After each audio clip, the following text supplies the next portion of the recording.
নারে তাকবীর, নারে তাকবীর, নারে রিসালাত। আল্লাহর ওলির আগমন, আল্লাহর ওলির আগমন। আমরা সকলে বলি মারহাবা।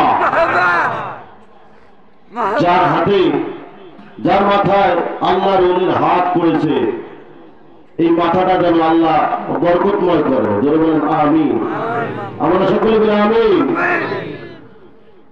প্রতি বছর আমাদের এই মাদ্রাসা থেকে এরকম করে ছাত্র হেফজ শেষ করে এরকম করে মাহফিল করে আমরা পাগড়ি দিচ্ছি। এই সিস্টেমটা যেন কিয়ামত পর্যন্ত জারি থাকে। আমরা সকলে মিলে